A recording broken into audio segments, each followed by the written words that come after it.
वो आदमी कोई और नहीं बल्कि राजवीर ही था। राजवीर रूम में आकर सामने एक चेयर पर बैठ गया। फिर सोनिया ने जैसे ही अपने सामने किसी आदमी को देखा तो जल्दी से उससे बोली, आप कौन है और मुझे ऐसे बंद करके क्यों रखा है? राजवीर ने उससे कुछ नहीं कहा, बल्कि उसके सामने कार्तिक की फोटो कर दी। उसे देखकर सोनिया डर गई। उसके चेहरे पर घबराहट साफ साफ नजर आ रही थी, जिसे राजवीर ने भी नोटिस कर लिया था। राजवीर उसे इस तरह घबराते देखकर बोला, लगता है तुम इसे पहचान गई। राजवीर की आवाज में एक दिल को दहला देने वाली टोन थी, जिसे सुनकर सोनिया और भी ज्यादा डर गई। वो हकलाते हुए बोली, आप कौन हैं? राजवीर ने उसे फिर भी कोई जवाब नहीं दिया और इस बार उसने मेहर की फोटो आगे कर दी। एक बार फिर से सोनिया के चेहरे का रंग उड़ गया। अब उसे अपने सामने बैठे हुए आदमी से और भी ज्यादा डर लग रहा था। उसे समझ ही नहीं आ रहा था कि उसके सामने बैठा आदमी है कौन। तभी राजवीर की आवाज उसके कानों में सुनाई दी। वो आगे बोला, मैं कार्तिक का दोस्त और मेहर का भाई हूं। अब तुम सोच लो, तुमने मेरे दोनों करीबी लोगों को चोट पहुंचाई है। कार्तिक आज तुम्हारी वजह से मौत के मुंह में है और यही हाल तुम मेहर का भी करने वाली हो, और न जाने ये सब तुमने कितने लोगों के साथ किया होगा। राजवीर की आवाज काफी ठंडी थी। सोनिया कुछ बोलने के लिए अपना मुंह ही खोल रही थी कि तभी राजवीर उसे चुप करवाते हुए बोला, तुम्हारी कोई भी बात तुम्हारे किए को झूठा साबित नहीं कर सकती है, इसलिए अपना मुंह बंद ही रखो। इतना बोलकर राजवीर वहां से चला गया। राजवीर सीधे वहां से हॉस्पिटल गया, क्योंकि आज कार्तिक की सर्जरी थी। उसने अपने किए हुए वादे के मुताबिक एक सही डोनर को कार्तिक के लिए ढूंढ लिया था। असल में प्यार में धोखा खाने के बाद कार्तिक खुद को संभाल नहीं पाया था और सोनिया को भुलाने के लिए दिन रात शराब का सहारा लेने लगा था और लगातार शराब के नशे में चूर रहता था, जिसकी वजह से कार्तिक का लिवर फेल हो गया था और अब शराब उसके लिए किसी जहर से कम नहीं थी। राजवीर ने बहुत कोशिश की थी उसे रोकने की, पर कार्तिक दूसरे देश चला गया था। वहां पर भी वो अपने अतीत को भुला नहीं पा रहा था। पिछले 1 साल से उसकी हालत बहुत ही ज्यादा खराब हो गई थी, पर वो कभी भी सर्जरी के लिए राजी नहीं होता था। लेकिन इस बार राजवीर ने उसे मना लिया था और उसके लिए एक डोनर भी ढूंढ लिया था। राजवीर हॉस्पिटल आया और उसने देखा तो सर्जरी अभी भी चल रही थी। वो राजवीर वहीं ऑपरेशन थिएटर के बाहर बैठकर वेट करने लगा। तभी उसे याद आया कि उसने इश्की को कॉल किया था, पर इश्की ने कॉल रिसीव नहीं किया था। राजवीर ने इश्की को यह बताने के लिए कॉल किया था कि वो आज घर नहीं आएगा, पर इश्की तो उस वक्त अपनी ही दुनिया में थी। राजवीर ने एक बार फिर से उसे कॉल करने की कोशिश की तो इस बार इश्की ने कॉल रिसीव कर लिया। राजवीर बोला, क्या हो रहा है? मैंने तुम्हें कॉल किया था, पर तुमने कॉल रिसीव क्यों नहीं किया और ना ही कॉल बैक किया? इश्की बोली, वो मैं आज मिशा के साथ मूवी देखने आई थी तो आपके कॉल का पता ही नहीं चला। वैसे आपने कॉल क्यों किया है? रात हो गई है, आप खुद कहाँ हैं? राजवीर बोला, हाँ, मैंने तुम्हें यही बताने के लिए कॉल किया है कि आज मैं नहीं आ रहा हूँ, तो तुम टाइम पर खाना खाकर सो जाना। इश्की रोती हुई आवाज में बोली, आप नहीं आ रहे हैं? लेकिन क्यों? आपको पता है ना मुझे आपके बिना नींद नहीं आती है। राजवीर बोला, जरूरी काम है इसलिए नहीं आ रहा हूँ, तुम ट्राई करो, नींद आ जाएगी। इश्की बोली, बाय। इश्की ने इतना बोलकर गुस्से में कॉल को कट कर दिया। राजवीर को भी उसका गुस्सा समझ में आ गया, पर वो कर भी क्या सकता था। वो यहाँ कार्तिक को अकेले छोड़कर घर नहीं जा सकता था। कार्तिक की फैमिली को जैसे उससे कोई फर्क ही नहीं पड़ता था। उन्हें सिर्फ कार्तिक के पैसों से फर्क पड़ता था। यहाँ तक कि उसके भाई तो यही चाहते थे कि उसकी डेथ हो जाए, और उनकी ये नफरत कार्तिक से भी छिपी हुई नहीं थी। ये भी एक कारण था जिसकी वजह से कार्तिक के जीने की वजह खत्म हो गई थी। अगर आज राजवीर नहीं होता तो शायद ही कार्तिक की जान बचती और वो खुद जीने के बारे में सोचता। उधर इश्की ने गुस्से में राजवीर का कॉल कट कर दिया था। उसे बहुत गुस्सा आ रहा था क्योंकि उसने आज राजवीर के लिए कुछ स्पेशल प्लान किया था जो सब बर्बाद हो गया। इश्की अपनी उदास आंखों से उस टेबल की तरफ देखने लगी जिसे उसने बहुत ही प्यार से सजाया था और उस पर राजवीर के पसंद की सारी डिशेस रखी हुई थी। हालांकि इश्की ने वो खाना खुद नहीं बनाया था, लेकिन टेबल को सजाने की मेहनत उसकी ही थी।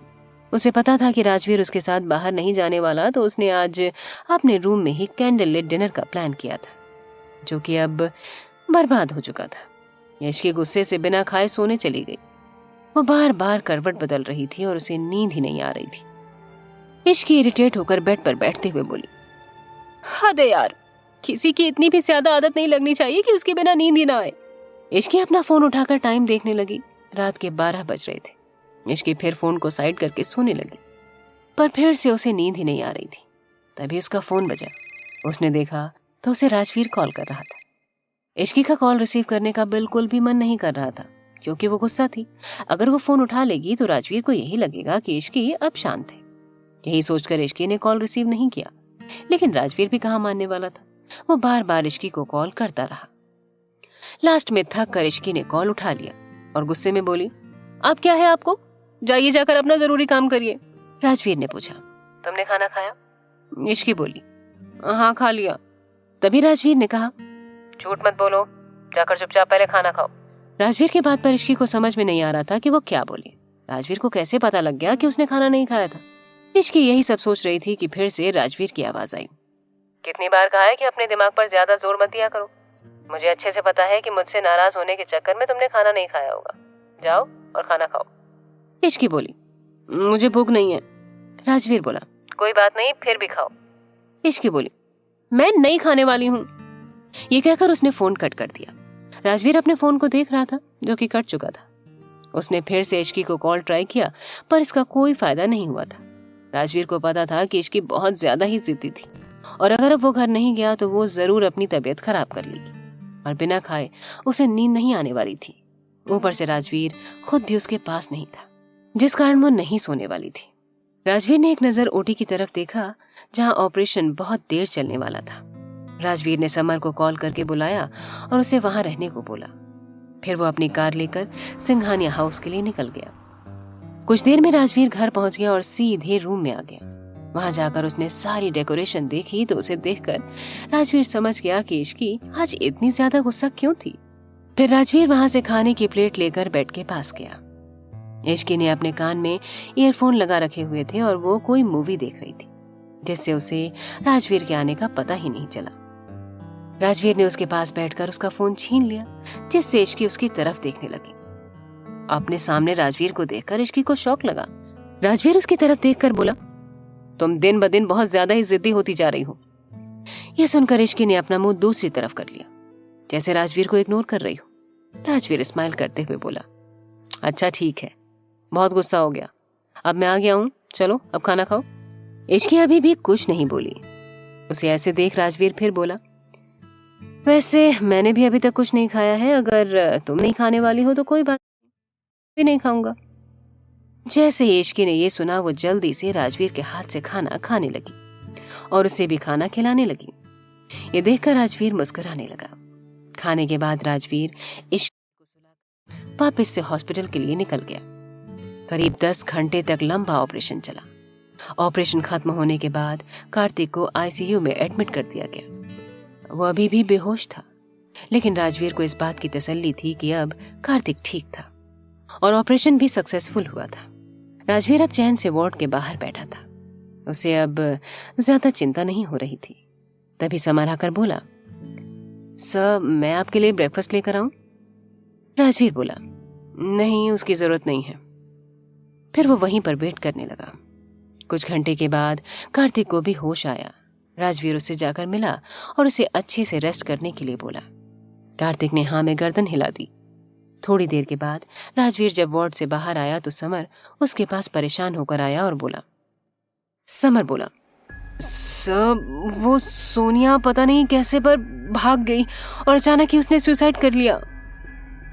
ये बात सुनकर राजवीर को बहुत अजीब लगा। वो लड़की इतनी मतलबी थी जिसने अपने आगे कभी किसी दूसरे की फीलिंग की कोई कदर नहीं की थी। वो ऐसे अचानक से सुसाइड क्यों करेगी? वो भी सिर्फ राजवीर के डर की वजह से तो बिल्कुल भी नहीं। राजवीर को लग रहा था कि ये काम जरूर उसके किसी दुश्मन का था, जो उसके खिलाफ कुछ प्लानिंग कर रहा था। राजवीर समर से बोला, पता करो भागकर वो सबसे पहले कहाँ गई थी और किससे मिली थी। समर बोला, जी सर। राजवीर कार्तिक से बात करके अपने घर के लिए निकल गया। वो घर पहुंचा ही था कि तभी वहां पर मिहिर भी आ गया। उसे देखकर कोमल जी ने पूछा, मिहिर तुम तो एयरपोर्ट गए थे, यहाँ क्या कर रहे हो? मिहिर बोला, किसी से अपने सवालों का जवाब लेने आया हूं मॉम। फिर मिहिर राजवीर के सामने जाकर के खड़ा हो गया। राजवीर बिना किसी एक्सप्रेशन के उसे देखने लगा। तभी मेहर राजवीर को देखकर बोला, आपने मुझे अचानक केप टाउन भेजने का फैसला क्यों किया था? मेहर को देखकर राजवीर को अंदाजा लग चुका था कि जरूर कुछ न कुछ हुआ है, और उसके सवाल को सुनकर उसे यकीन भी हो गया था कि मेहर को सोनिया के सुसाइड के बारे में पता लग चुका था। राजवीर उसे कुछ बोलता कि तभी कोमल जी आकर बोली, ये क्या तरीका है मेहर राजवीर से बात करने का? मेहर कोमल जी के सवाल को इग्नोर करके राजवीर से बोला, मैं आपसे कुछ पूछ रहा हूं, क्यों आप मुझे इस देश से दूर कर रहे थे? क्या इसका कारण सोनिया थी? राजवीर बोला, लगता है तुम बहुत कुछ जान गए हो। मेहर बोला, आप ऐसा कैसे कर सकते हो? आपकी वजह से उसने सुसाइड कर लिया है। आपने मुझसे मेरे प्यार को छीन लिया है। मेहर के मुंह से ये सब सुनकर कोमल जी चौंक गई, और मेहर की ऊंची आवाज सुनकर दादी जी और अर्नब जी भी रूम से बाहर आ गए। दोपहर के करीब 1 बज रहे थे, इसलिए इश्की, मिशा और रूही तीनों ही घर पर नहीं थी। मेहर को राजवीर से इस तरह बात करता देख अर्नब जी बोले, क्या हो गया मेहर, क्यों इतना चिल्ला रहे हो? मेहर फिर से चिल्लाकर बोला, डैड, भाई की वजह से एक लड़की की जान गई और मैं उससे प्यार करता था। राजवीर बस खामोशी से सुन रहा था। उसने मेहर को कुछ भी नहीं कहा, क्योंकि उसे पता था कि इस वक्त मेहर कोई भी बात सुनने की हालत में नहीं था। इस बार राजवीर के खिलाफ उसके अपने ही भाई का इस्तेमाल किया जा रहा था। मेहर को इस वक्त बोलता हुआ देखकर समर आगे आकर बोला, जिस लड़की के लिए तुम सर को इतना सब कुछ बोले जा रहे हो, जानते भी हो वो कैसी थी? उसकी वजह से सर के दोस्त की क्या हालत हुई है? सर ने तो तुम्हें उससे बचाया ही है, और रही बात उसके सुसाइड की, तो उसमें सर का कोई हाथ नहीं है। आखिर क्यों किया सोनिया ने सुसाइड? अब मेहर आगे क्या करेगा? क्या वो राजवीर से सोनिया की मौत का बदला लेगा?